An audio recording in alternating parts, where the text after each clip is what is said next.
Hey everybody. Right now we're going to be walking through some instructions for our scientific paper reading worksheet assignments.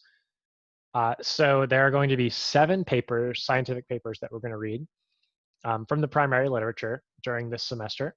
And for most of them, if not all of them, we're also going to have a discussion on during our Friday synchronous class or our Tuesday night synchronous class if you're from New Zealand or you're joining us on Tuesdays instead of Fridays. So what we're going to do with this is it's a method called 3-2-1, and it's really simple. And I'm going to walk you through what all of that means right now. So over here on the screen share, you can see our scientific paper reading worksheet information, which is included in the assignments tab of our Blackboard. So let's just click on assignments. We can scroll past all these other ones, and we're going to look through for our scientific paper reading worksheets. And here's the little write-up of it. And then you can see that this is underlined, which means we can click on it because it's a folder. And inside of this folder, you will see all of the papers we're going to read and which week we're going to read them. And then that's also a place where you can get the response document and turn it in. So just a reminder, you are going to turn your assignments all in on Blackboard in the assignments tab. If you ever get lost or confused, please email me. I'm certain that you've seen Blackboard pages that are sort of similar to this one, but it's also possible that because we're online only this term, that Blackboard is going to be quite a bit more complicated than normal because I have to do everything via Blackboard. Okay, so scientific paper reading worksheets. Pretty simple. You are going to do a very, very short, very simple worksheet to show me that you read and thought about each paper.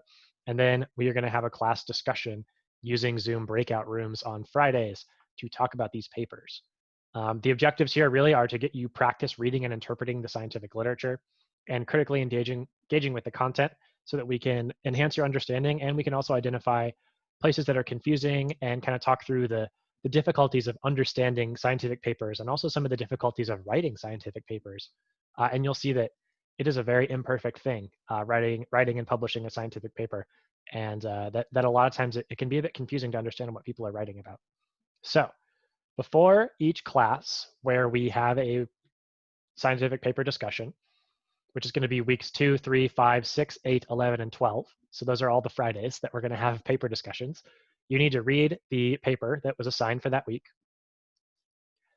and then complete your worksheet. And I'll show you a little bit about that in a minute. And then we are going to use this method called 3-2-1 for the worksheets. So let's click through here and grab one of these worksheets just so you can see it. So I'll go to week 2 where the Rocky intertidal papers and worksheets are. So you see we have 2 papers. We've got Connell and Lubchenco, and then there's a writing assignment for each one. And that writing assignment is actually just the exact same thing. I just wanted to give you a space where you could turn each one in separately. So let's open up this assignment. I'll go ahead and save it, and I'll open it. And then I'll change my screen share so that you can see it. Bam. Okay, cool. So let's enable editing on that. And here's your little assignment. It's pretty short, pretty simple. It's something called the 3-2-1 process. So step 1, read the assigned paper. And then the 3 in the 3-2-1 process is write the 3 central concepts, issues, or facts that drive the paper. You can just do a bulleted list if you want. It doesn't even have to be complete sentences. What are the key concepts and findings of the paper?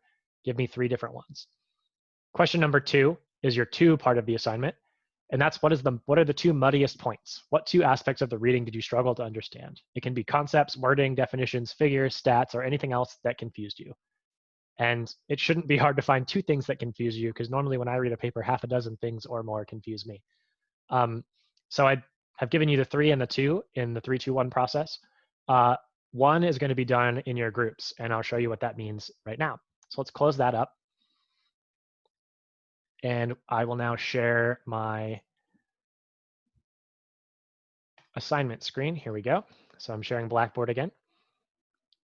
So let's go back to assignments and back down to our scientific paper reading. Okay, so you're going to complete your worksheet before class on Friday, turn it in to the associated assignment tab in Blackboard. I will grade it.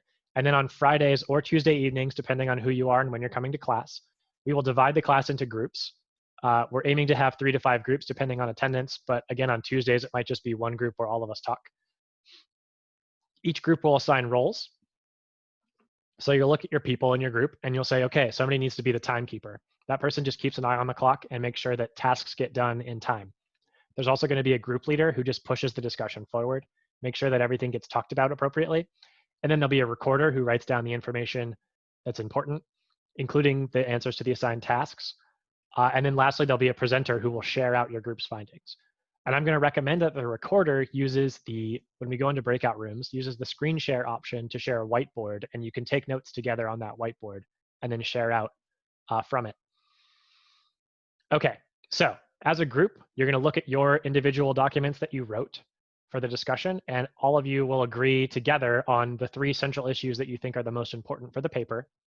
And then you'll agree on 2 muddiest points. So you're going to talk through your muddiest points with one another, and as a group, you'll see if you can clear them up. So if I have a misunderstanding or I can't figure out what's going on with figure 2, and somebody else in my group understands that figure, maybe they can explain it to me and try to clear it up. And then at the end of this, you're going to make a list of the muddiest points you cannot solve and present those to the class. I'd prefer if you only pick 1 or 2 muddiest points that you couldn't solve to present to the class, just for the sake of time.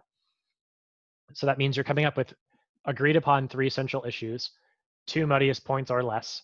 And then the one part of this is your group will come together and talk about what might be a good question to pose to the author, unrelated to the muddiest points. So not just like, hey, author, I was confused.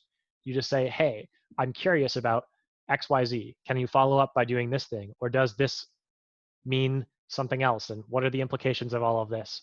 And you're going to write down a thoughtful question, and you're going to present that to the class, and we'll talk about it. So the written assignment is the only part of this that's going to be for a grade. It'll be worth 10 points.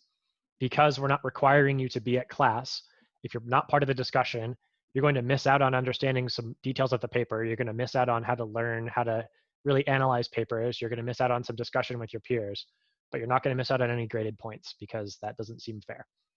That's pretty much it. So hopefully in week 2, we can get this kicked off and it'll be really successful. If you have any questions about this, as always, you can reach out to me via email, or you can come to my office hours or schedule another meeting with me at any time.